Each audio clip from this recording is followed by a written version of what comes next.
Welcome to China Considered, a podcast that brings fresh insights and informed discussion to one of the most consequential issues of our time, how China is changing and changing the world.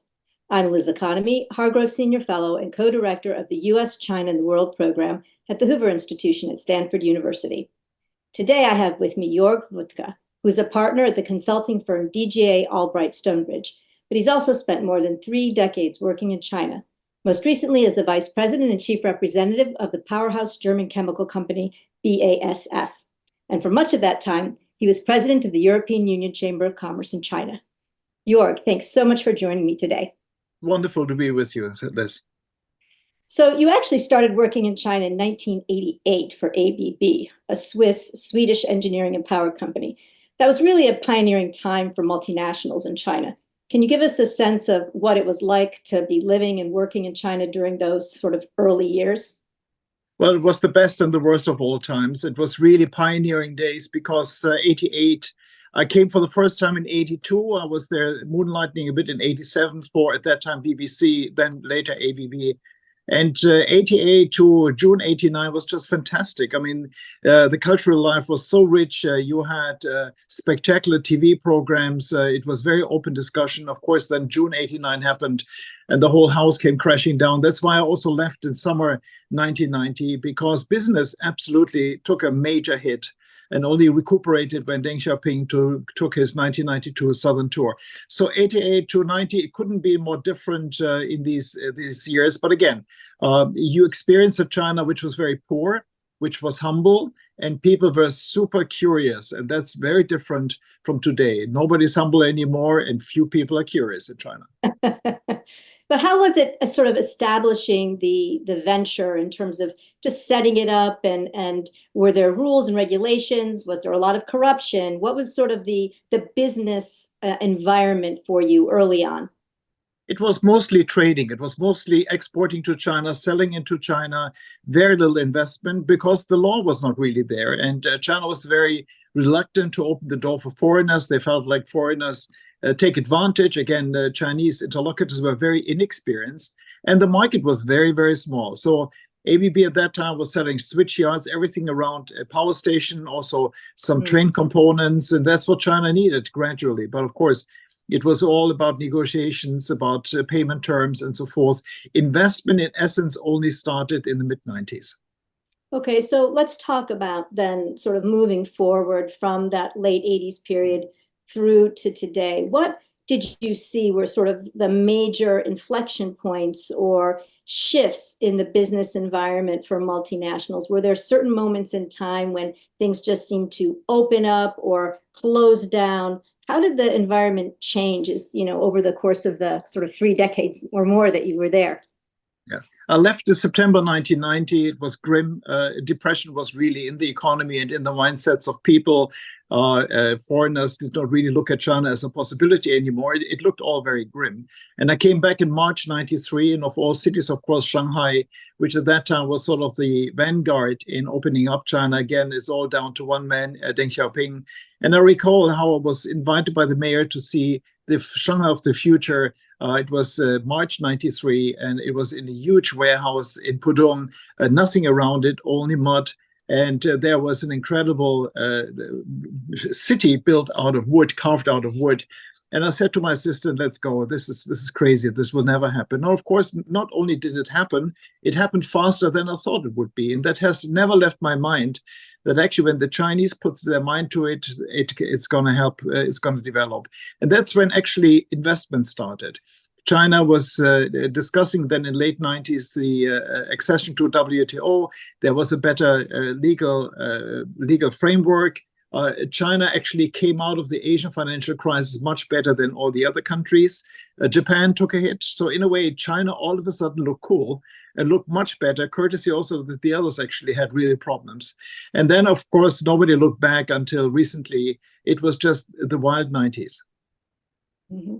And if you had to sort of pick a time that you thought was the most challenging, putting aside COVID, which we want to talk about in a few minutes, was there a moment where you felt like this is really difficult, this is just not working? Was there a particular challenge that you faced where you felt like, BASF, because by then you were working for BASF, right? Yeah. You've left ABB, that you felt like this isn't really going to work for us here? Well, 89 was really difficult. June 89, we had to withdraw people. We had to close down construction sites because of the shooting in Beijing. And to basically getting these construction sites up and running to negotiate with the Chinese on these situations where we had to catch up, it was really difficult. And I will remember these long night sessions that we had. So 89 with ABB definitely was the worst period that I negotiated ever in. The second was in 97, 98, Asian financial crisis. BASF, I joined them in late 96, basically decided to have a $3 billion project developed in Nanjing, which was incredible. It was basically viewed as, are you crazy? Because the economy around China went down in flames. The market had no real regulations to deal with monster projects like that. And of course, a headquarter got nervous, and the capital markets got very nervous. What are you doing there? And that's when I learned entrepreneurial spirit. The CEO at that time and the Asia board member, Mr. Hambrecht, who actually employed me in 96, they showed how it is possible in a situation like that to develop a project. And it worked out. It's now by far one of the most profitable operations that BASF has globally. It's a 50-50 joint venture, also something interesting. Most people say joint ventures never work. So in a way, you all of a sudden see that if you have a long-term vision, and if you actually see the fault lines of the economy, the market development, if you hang in there and if you do the right things, invest when nobody is investing, buying cheaper machinery, you actually can get going. So in a way, I'm sure these days will not repeat themselves anymore, but it is just something about entrepreneurship. So, okay, let's just drill down on that for a minute, because, you know, the investment environment you're suggesting was quite different in China from what maybe you would experience in Germany, for example. Can you talk a little bit about what that entrepreneurial spirit meant, like on the ground? What is it that you had to do to get the venture up and running? Well, first of all, you had to find the right people. We were lucky to have an empathetic, very, very considerate, long German, an engineer who really had lots of patience. Lucky to actually have a company that can sort of scan the operations back home. Who is a possible person? People underestimate the importance of individuals in situations like that. The second is just to be convinced that basically the market is going to be there. You just have to hang in there and just do it. Strategy has to be right, but then also tactics has to be right. And at that time, it was primarily also reaching out to the Chinese leadership. It was our patron at that time was Prime Minister Zhu Ji. He looked after BASF. He wanted the project. He came to our headquarters in Germany, and we basically then had a gentleman who helped us to find the confidence to do this $3 billion project, while the capital markets actually looked at BASF as if they have lost their marbles. So in a way, the other one is, of course, to have a joint venture partner that you can trust. And trust building takes a long time. You just don't get it right away, in particular not with a state-owned enterprise. And trust is, again, human to human. It's about the chairman of Sinopec at that time, who actually, when this whole Sinopec in the Northwest PetroChina was falling apart and then got regrouped, put together, he came to Germany in order to tell the top management and the stakeholders, guys, the market is good. So in a way, at the end of the day, it boiled down to people that actually got projects going despite very adverse circumstances. And without saying whether you actually had to pay any bribes, were you approached, you know, to sort of pay people off? We hear a lot about corruption in China, and sort of endemic corruption.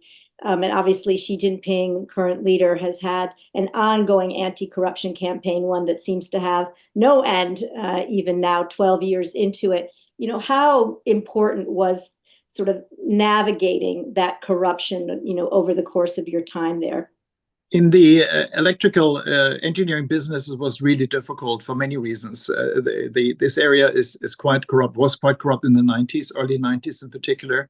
And the second is it was tax deductible in Germany, so it was actually legal, So in a way, that was a dark period, and I will cover it in my forthcoming next year autobiography.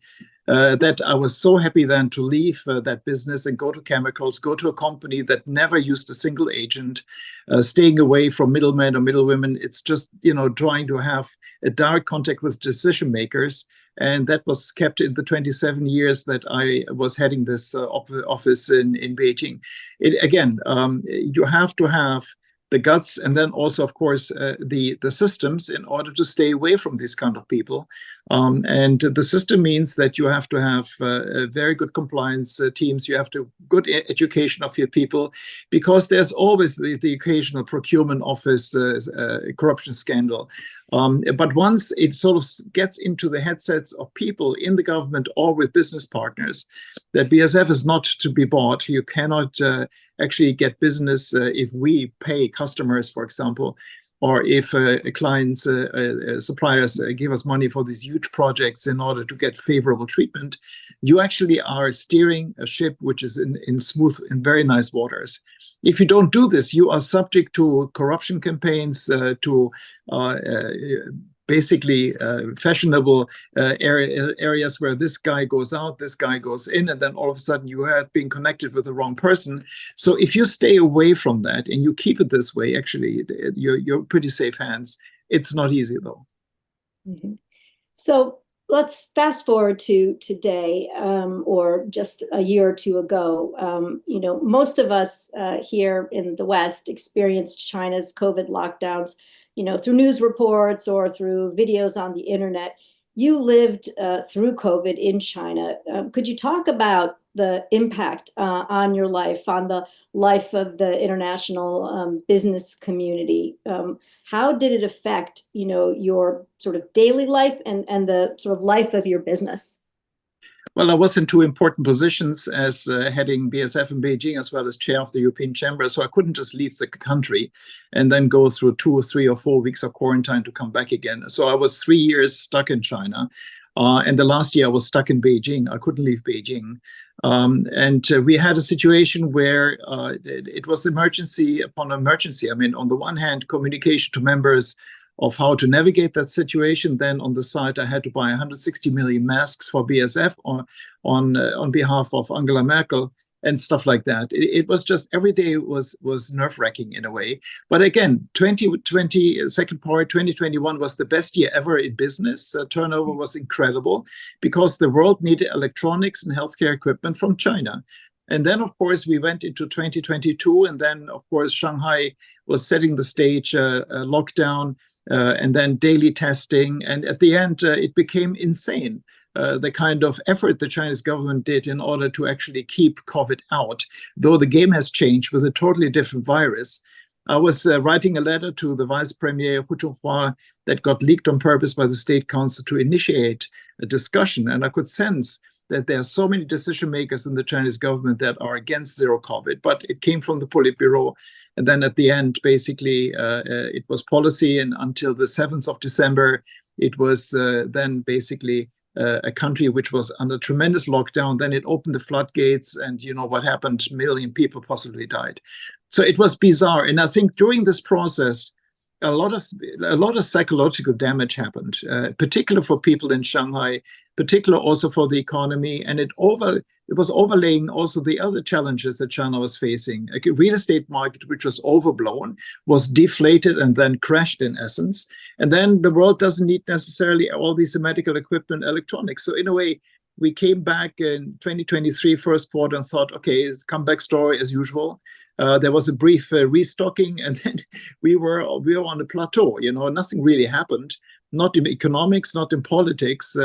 In October 2022, this infamous party congress, it triggered this point that actually reforms are not going to be around the corner.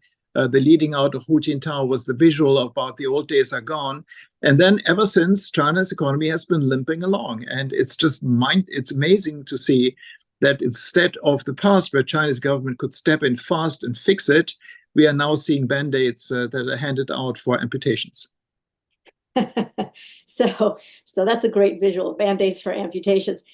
So to what do you attribute sort of the failure of the Chinese, government to come in and actually, just as you say, resolve the issues? Clearly, they know what the problems are. I mean, many of these problems are long-standing. It's not like they're facing new issues. So what do you think is the holdup here? What's preventing them from taking the kinds of actions that you and I know a number of Western and even Chinese economists have been proposing? Well, I mean, my position paper, I think the last one I launched in September 2022, was Ideology Trumps the Economy. They're boxed Sorry, in. this is a European Chamber position paper. That's right. That's Okay. right. And I made it a point of that they have boxed themselves in. The success story that was justified in 2021 turned out to be a disaster in 2022, but they couldn't change their position on that one. So they carried on with a policy which definitely was not fitting that particular virus that was not circulating anywhere in China, but then came like a tsunami across this country. So in a way, it is something where I can sense that the working area, the sub director generals and division chiefs definitely knew that there was something not very well in its development. But at the same time, at the very top, I think that's one of these downsides of having an echo chamber. They believed the propaganda, they believed the data set that they believed is the right situation. So it was all about, success, success. And then at the end, the question is, who is going to talk to the emperor to say, we have a bit of a problem. Mm-hmm. And do you think there's anybody in the leadership that can talk to the emperor and say, there's a problem, you have no clothes, you better get dressed? Or... Yeah, well, it's a group of people that definitely are creating this echo chamber, and it's 3 or 4 of them, I would say. There are very smart people in the leadership, definitely in the countryside, in the provinces. I mean, Chongqing, Shanghai, Xinjiang has great party leaders. But I guess that the system is now so clearly focused on, we follow the Xi Jinping line, that they don't dare to waver and change from that. The corruption campaign goes on. You never know if that's really because people are corrupt or basically they get pushed aside. So in a way, there is this echo chamber. It might change in 2027 when the kind of leadership under Xi Jinping might be exchanged with a more open-minded generation, because also keep in mind, this leadership is socialized during the Cultural Revolution. And that is something which then will face people that have been studying abroad, speak foreign languages, are technocrats, totally different mindset. So I hope that in 2027 we see a change. Okay, so there's also been a kind of drop-off, a fairly significant drop-off over the past few years in foreign direct investment and foreign venture capital coming into the country. I know that when I traveled to China, a year ago, August, with the U.S. Secretary of Commerce, all of the Chinese leaders were saying how much they wanted, foreign investment back. They were welcoming multinationals. What's your sense for, the degree to which the Chinese leadership is prepared to take steps to get multinationals back investing and doing more business in China? Is this a serious, sort of issue for them? Are they taking it seriously, or is this something where they're just kind of saying these things, but they're not really prepared to take the necessary steps? I noticed a difference in the countryside and in Beijing, the capital. It's in the countryside, people really want to have foreign investment. They go the extra mile.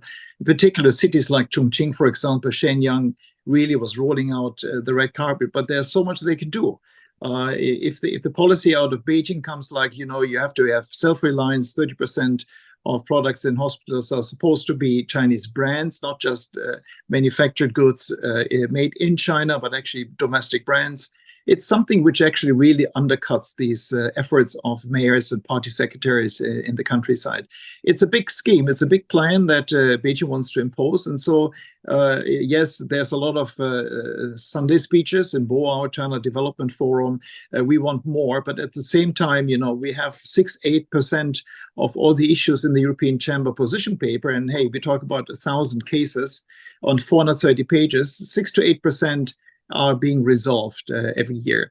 So the book is swelling, and we hear these speeches. And the word that came up a couple of years ago, I mentioned that in a press conference, is of promise fatigue. And now, but the situation has in as far also changed that if you have a very closed market, very difficult market with a very strong economic growth pattern behind it, you still hang in there and you have a certain optimism. Now you have a market access problem and an economy which is limping along, and another economy which is less incredibly strong, like the US and like India coming up. All of a sudden, you've got choices. And I think that's what some leaders, particularly in the countryside, realize is foreign investors have choices. And that's why we see less and less in equity investment and less in real investment. And when you look into the European data set, 66% of European investment into China comes from German companies, and half of that from 3 car companies. So in a way, it becomes very top heavy, and the SMEs are basically putting everything on hold. Yeah. So what does it take to be successful in this environment? You're painting a pretty bleak picture, which is one I have to say I hear echoed by companies in the United States. And now you're working with US companies as well. So I think you're probably hearing the same things. There's a lot of symmetry between what the European chamber, presents in terms of how its companies are feeling about what's going on in China and what the US chamber presents. I've always been struck, frankly, over the years by just how closely the percentages, match, both in enthusiasm and then in lack of enthusiasm. But I guess I'm just, wondering, is there still room to be successful? What is it, you talked earlier about you got to hang in there, have a long-term vision. Are those still things that can see companies through, or is this a really just a fundamentally different time where companies are just really re-evaluating their entire investment sort of, thinking around China? Yeah, what has changed is definitely the economy is not as strong as it used to be. Certainly not 5 and 6 and 7%, more 1 or 2 or 3% at best. Second, you have massive overcapacity. By the way, I covered that topic in 2016 as well as in 2009. Overcapacity in China is not a bug, it's systemic. And of course, then lots of people make lots of stuff, but nobody makes money. And it has a deflationary impact that is not very helpful for European investors and companies doing business there. Again, you have self-reliance, and on top of it, Chinese companies are just very strong in development, not necessarily in research. We have incredible leapfrogging in technologies among Chinese machine builders, chemical companies, and then, of course, the famous electric vehicles. And so what does China offer us now? Well, it offers us pockets of growth, but it still offers us what I would call the China Fitness Club. It has incredible deep bench of very good engineers. 50 out of 100 top-end engineering universities globally are in China. In chemicals, it's about 46 out of 100. So in a way, even if you don't sell in China, you are very well better positioned if you actually manage to develop in China. The other thing is that you learn speed. Again, in Germany, it might take 24 months to get stuff out of the lab, and in China, it's 15 months because the customers are more risk savvy and are more demanding. So what we should not underestimate is the fact that even with a very dire economic background, you can still develop a lot of product in China. You can unlearn how to build cars, and you can develop mobile phones on wheels. You can develop chemical sites that are nowhere else to be built but in China, because there are half of the Chinese global customers are there. And the other one is, of course, the design ability. China has very funky ideas, very good designers. And just if you go to Rockville, Montgomery, where I wanted to buy a BMW, and the guy said, "Oh, you're German, you should buy the new 7 Series made in Germany." I said, "Yeah, it's made in Munich, but it's designed in Shanghai." So in a way, it sounds almost like you're suggesting that Xi Jinping's idea of dual circulation is working, right? This idea that, you can innovate, manufacture, and consume largely within China. You're still going to export. There will be a few areas of, import of capital and know-how, but for the most part, you're developing an entire market that is sort of, designed to produce, to consume within China. Am I getting that right from what you just said? Well, you have one foot on the gas pedal and the other foot on the brakes. So in a way, his policy actually brings the focus on resources, again, the government help, but also helps in order to have the Chinese companies competing based on customer changes. At the same time, foot on the brakes, because it is more and more difficult for Chinese private enterprises to operate here. Then you have a brain drain. You have lots of people, particularly Chinese top-end engineers, leaving China. So in a way, the picture generates a lot of smoke and a lot of noise. But as a matter of fact, they could do so much better if they would focus again on what they did best from 2000 to 2020 or 2015, is let the Chinese entrepreneurs develop stuff. So in a way, we still see pockets of development. I mean, CATL, BYD, Huawei, and so forth.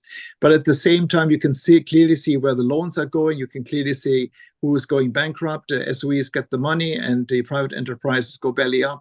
And that is not what brings you innovation that Xi Jinping wants. And on top of it, it's all about manufacturing, as if China doesn't produce enough already. So let me just pick up on this last point that you made about the sort of the brain drain, because China is experiencing a significant loss of expat in the expat community, and you are a prime example, someone who left just this summer after so much time in China. But I think others too, who really had a deep commitment to the country and to the sort of economic opportunities in China. And just this year, last year, all of a sudden there seems to be this exodus of foreigners, and as you're suggesting, of Chinese. What is there something in particular that's driving it this moment? Is it just this post-COVID sort of realization that this is a difficult time and it's not going to get better, or is something else going on that's sort of producing this, groundswell of people leaving the country? Well, there were not many people to leave China in the first place. We did a survey in 2021 and showed that there are 60,000 Europeans, including children, living in China. So you could fill the bird's nest and still have space for the Brits. And so in a way, I would say in Guangdong and in southwest China, 2/3 of expats left. Also, not only because it felt it doesn't have the right system anymore. The hospitals are not up to it. The schools were shrinking. Schools in kindergarten, foreign schools, kindergarten were closing. But also yet the feeling is like it's no fun anymore. China was a lot of fun all the way until COVID. And then it became this stifling country that also was approaching everything in your life with surveillance, So it wasn't that good anymore. And you had other choices. Again, other countries were doing quite well, opening up faster, having better economy. And then on top of it, of course, you have Chinese leaving. I mean, it might be a trickle, but it's a couple of 10,000 very rich Chinese. My neighbors in Beijing, 1/3 of their houses was dark at night. Many of them left for Singapore, Thailand, Tokyo, or United Emirates. Because they were fed up with political surveillance. And secondly, also, they just wanted to make money elsewhere and not be afraid about common prosperity that maybe the party that has talked about it is reaching for their pockets. And these are actually the catalysts in the Chinese economic development that are missing right now. So in a way, it's a rich country when it comes to brain power, but boy, it could do so much better. Right. It sounds like a lot of self-inflicted wounds here. From the top leadership. Okay, so let's just do a quick lightning round. Let me get your take on a few questions. If you had to have one must-read book or article on China, aside from all of your excellent, EU chamber reports, what would it be? Besides your own book list, of course. Yeah. Okay. I would say that Kevin Rudd just brought out a fantastic book about Xi Jinping's thinking. It's not an easy read, but he makes it easy for you. You can read the first 2 or 3 chapters and the last 2 or 3 chapters. In between, you have to digest a lot of Marxism. But it is, I think, the best book about where China's coming from and definitely where China's heading. So if you actually are able to deal with political language, then read this book clearly. And the best article is written by my friend from Rhodium, Logan Wright. The article is called Peak China, And he clearly lines up where the problems are, and that we have to be realistic, that China will not bounce back and will basically limp along. He has a great data set in there. I think these two books are just reality checks. So there are too many people out there who want to see the good news or want to see China cracking and crashing.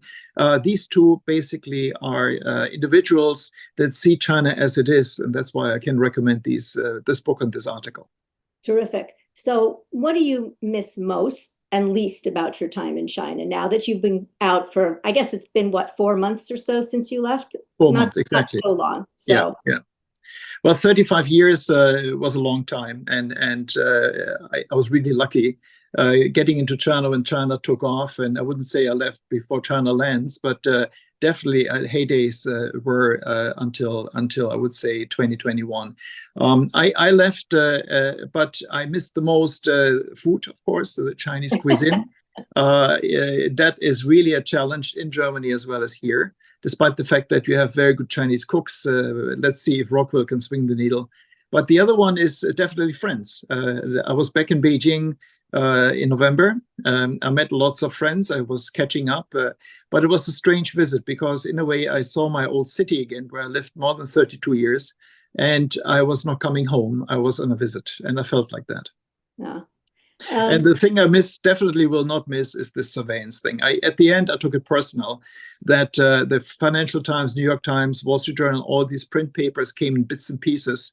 And then we had the idea, the FT correspondent, Joe, and myself, that maybe we should cover my house. There's a weekend edition on House and Home, where basically he featured me with furnitures, but I could actually say what I thought about China. And sure enough, the censor did not look into the weekend edition House and Home, and there it is. Oh, I'm going to be looking for that now. I missed that one, so that sounds great.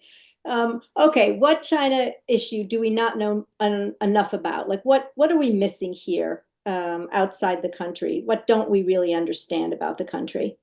That the party is not the country, it's the people, it's the culture, it's the civilization. Certainly, the party has done a lot of good since Deng Xiaoping came into office. But again, it's the people. So read novels, look at the culture of China, go into museums, visit China, try the food, and don't always think that whatever you hear about China, all this party slang and jargons, that is China. It's much, much more than that. Completely agree with you. Last question. How likely are we to see a new opening or a breakthrough in EU-China relations, particularly with the return of President Trump in the United States? There's a lot of, I think, hope in Beijing that this is going to give new life to EU-China relations. What are your thoughts? Well, on a scale to 1 to 10, I give it a 0. I see no chance. Definitely. It's first of all, China has little to offer. We can see that in the so-called negotiations on these EV tariffs. Second, the mood in Europe has changed. The Ukraine war is to be blamed on that. And then Trump will definitely not give the Germans and the French wiggle room in order to do a separate deal with China. So the relationship in the next 4 years between Europe and China will be very much under Trump's shadow. And let's see how we come out of that. But certainly, I don't expect anything. It's very sad to say, as a European, and especially someone who was in a prime position in order to steer business. I still hope that we in Europe remain open to Chinese investment, which is quite different from the United States. I hope that China realizes that it cannot cause a rift between us and the United States, something they're so skillfully trying every year. But again, I don't know, maybe it's just a moment of depression, but I see no chance. No. Okay, well, on that somewhat dark note, let me thank you, but also say I'm very much looking forward to your autobiography. Do you have a title or? Not yet. It's in a way it is really covering my parents already as refugees from the eastern part of Germany, growing up in a small village in southwest Germany, and then ending up as chairman, as an illustrious guy in Beijing, and now even coming to Washington. Sometimes I wonder what happened to me. Oh, well, I can't say but that we are extremely grateful to have you here in the United States, Jorg. You are a true international asset, I would say.